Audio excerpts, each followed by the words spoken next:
Hello friends, स्वागत है आपका आपके अपने यूट्यूब चैनल ARCT क्लासेस पर। दोस्तों, आज की वीडियो का विषय है यातायात एवं परिवहन। यातायात एवं परिवहन से जुड़ी पिछली वीडियो में हमने डिटेल में परिवहन के प्रकार एवं स्थल परिवहन के बारे में पढ़ा था। आज हम पढ़ेंगे जल एवं वायु परिवहन। जल एवं वायु परिवहन से जुड़े जितने भी प्रश्न परीक्षाओं में पूछे जा सकते हैं वो हमने इस वीडियो में कवर किए हैं। दोस्तों, यातायात एवं परिवहन से जुड़ी पिछली वीडियो का लिंक डिस्क्रिप्शन में दे दिया गया है। आप डिस्क्रिप्शन में दिए गए लिंक पर क्लिक करके वीडियो को देख सकते हैं।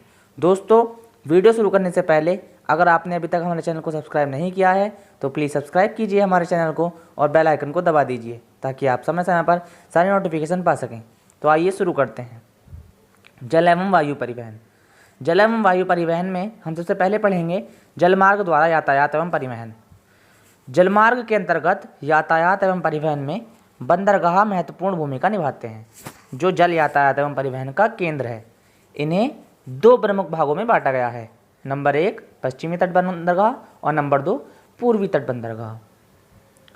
पश्चिमी तट बंदरगाह वे होते हैं जो पश्चिमी तट पर स्थित होते हैं, जबकि पूर्वी तट बंदरगाह पूर्वी तट पर स्थित बंदरगाह कहलाते हैं। पश्चिमी तट बंदरगाह मुख्यतः अरब सागर में स्थित होते हैं, जबकि पूर्वी तट बंदरगाह मुख्य रूप से बंगाल की खाड़ी में स्थित माने जाते हैं। पश्चिमी तट बंदरगाह। पश्चिमी तट बंदरगाह में सर्वप्रथम है कांडला बंदरगाह। यह कच्छ की खाड़ी में स्थित है। इसका वर्तमान नाम दीनदयाल बंदरगाह है, जो कि गुजरात राज्य में है। इस बंदरगाह से मुख्य रूप से वस्तुओं का आयात किया जाता है। यह मुक्त व्यापार क्षेत्र है। इसे ज्वारिया ट्रेड पोर्ट कहा जाता है। मुंबई पोर्ट। मुंबई पोर्ट अरब सागर में स्थित बंदरगाह है, जो कि मुंबई में है। यह एक प्राकृतिक बंदरगाह है। यहाँ पर सर्वाधिक व्यापार किया जाता है। यह भारत का सबसे बड़ा बंदरगाह है। यह बात ध्यान रखने योग्य है कि भारत का सबसे बड़ा बंदरगाह कौन सा है, तो मुंबई पोर्ट भारत का सबसे बड़ा बंदरगाह है। यह सबसे ज़्यादा ट्रैफिक वाला बंदरगाह भी है।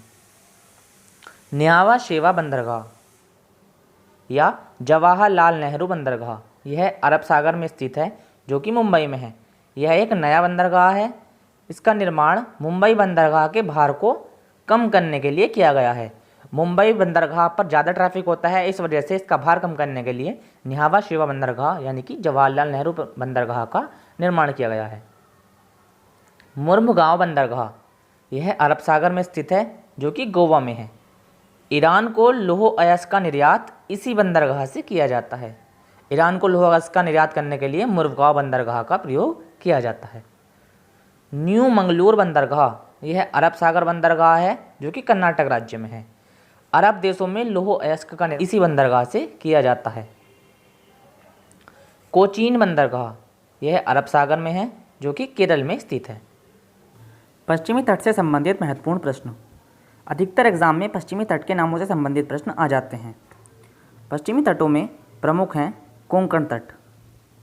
महाराष्ट्र गोवा तट को ही कोंकण तट कहते हैं। कन्नड़ तट। कर्नाटक तट को कन्नड़ तट के नाम से भी जाना जाता है। मालाबार तट। मालाबार तट कोच्चि तट का ही एक अन्य नाम है। पूर्वी तट बंदरगाह। पूर्वी तट बंदरगाह वे बंदरगाह हैं जो पूर्वी तट पर स्थित होते हैं। ये अधिकतर बंगाल की खाड़ी में स्थित होते हैं। इनमें प्रमुख है तूतीकोरिन बंदरगाह, जिसका वर्तमान नाम B.O. चिदम्बरम बंदरगाह है। B.O. चिदम्बरम एक स्वतंत्रता सेनानी थे, जिनकी याद में बंदरगाह का पुनर्नामकरण किया गया है। यह तमिलनाडु राज्य में है। यहाँ पर समुद्र तट कम गहरा है, इसलिए जलयान 5 किलोमीटर दूर ही रोक दिए जाते हैं। चेन्नई बंदरगाह, यह देश का सबसे पुराना कृत्रिम बंदरगाह है। यह तमिलनाडु राज्य में है। एन्नोर बंदरगाह, यह तमिलनाडु में स्थित है। इसका निर्माण चेन्नई बंदरगाह का भार कम करने के लिए किया गया है। यह देश का पहला कंप्यूटराइज बंदरगाह है। विशाखापट्टनम बंदरगाह। विशाखापट्टनम बंदरगाह आंध्र प्रदेश में है। यह भारत का सबसे गहरा प्राकृतिक बंदरगाह है। पारादीप बंदरगाह, यह उड़ीसा में स्थित है। जापान से स्टील का आयात निर्यात इसी बंदरगाह द्वारा किया जाता है। कोलकाता बंदरगाह, यह हुगली नदी में स्थित है, जो कि पश्चिम बंगाल में है। हाल ही में भारत सरकार द्वारा कोलकाता बंदरगाह का नाम बदलकर डॉक्टर श्यामा प्रसाद मुखर्जी के नाम पर रखने की घोषणा की गई है। इसके अतिरिक्त है हल्दिया बंदरगाह, यह भी हुगली नदी में स्थित है जो कि पश्चिम बंगाल में है। इसका निर्माण कोलकाता बंदरगाह के भार को कम करने के लिए किया गया है। कोलकाता बंदरगाह के भार को कम करने के लिए हल्दिया बंदरगाह का निर्माण किया गया है। पोर्ट ब्लेयर बंदरगाह, यह अंडमान निकोबार द्वीप समूह में पर स्थित है। यह भारत का 13वां प्रमुख बंदरगाह है। इसके अतिरिक्त कुछ अन्य महत्वपूर्ण प्रश्न। अधिक वर्षा वाले तट, अधिक वर्षा वाले तट पश्चिमी तट कहलाते हैं, यानी कि पश्चिमी तटों पर अधिक वर्षा होती है। अधिक उपजाऊ मैदान वाले तट, बंगाल की खाड़ी के तट अधिक उपजाऊ मैदान वाले तट कहलाते हैं। सबसे ज़्यादा प्राकृतिक बंदरगाह, सबसे ज़्यादा प्राकृतिक बंदरगाह पश्चिमी तट पर स्थित हैं, जबकि सबसे चौड़े बंदरगाह बंगाल की खाड़ी के बंदरगाह हैं। बड़े बंदरगाहों की सर्वाधिक संख्या, बड़े बंदरगाहों की सर्वाधिक संख्या तमिलनाडु में है और तमिलनाडु में 3 बड़े बंदरगाह स्थित हैं। और छोटे बंदरगाहों की सर्वाधिक संख्या महाराष्ट्र में है, जिनकी संख्या लगभग 48 है। इसके अतिरिक्त हवाई यातायात, हवाई यातायात के बारे में कुछ महत्वपूर्ण तथ्य हैं। भारत में 18 फरवरी 1911 को पहली वाणिज्यिक उड़ान भरी, जो कि इलाहाबाद में नैनी के मध्य भरी गई और यह लगभग 6 मील की उड़ान थी। इसमें 6500 डाक वायुयान द्वारा भेजी गई, जिसे हेनरी पिकेट ने चलाया। इंडियन एयरलाइंस की स्थापना 15 जून 1953 को संसद में राष्ट्रीयकरण के बिल द्वारा हुई। अधिकतर एग्जाम में प्रश्न आ जाता है कि इंडियन एयरलाइंस की स्थापना कब हुई, तो इंडियन एयरलाइंस की स्थापना 15 जून 1953 को हुई। भारत के प्रमुख अंतर्राष्ट्रीय हवाई अड्डे, भारत के प्रमुख अंतर्राष्ट्रीय हवाई अड्डों में सबसे प्रमुख है दिल्ली का इंदिरा गांधी अंतर्राष्ट्रीय हवाई अड्डा, मुंबई में स्थित अंतर्राष्ट्रीय हवाई अड्डा जिसका नाम है छत्रपति शिवाजी अंतर्राष्ट्रीय हवाई अड्डा,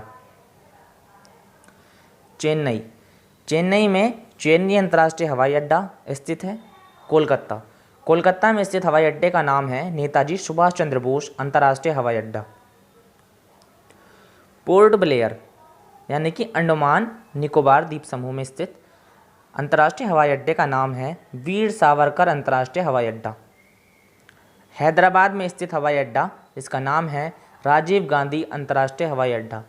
अधिकतर एग्जाम में प्रश्न आ जाता है कि निम्न में से हैदराबाद में स्थित हवाई अड्डा कौन सा है या कोलकाता में स्थित हवाई अड्डा कौन सा है, तो हमें अंतर्राष्ट्रीय हवाई अड्डों के नाम उनके शहर के अनुसार याद होने आवश्यक हैं। तो दोस्तों, आपको हमारी वीडियो अच्छी लगी हो तो वीडियो को लाइक कीजिए, चैनल को सब्सक्राइब कीजिए और वीडियो को शेयर कीजिए। धन्यवाद।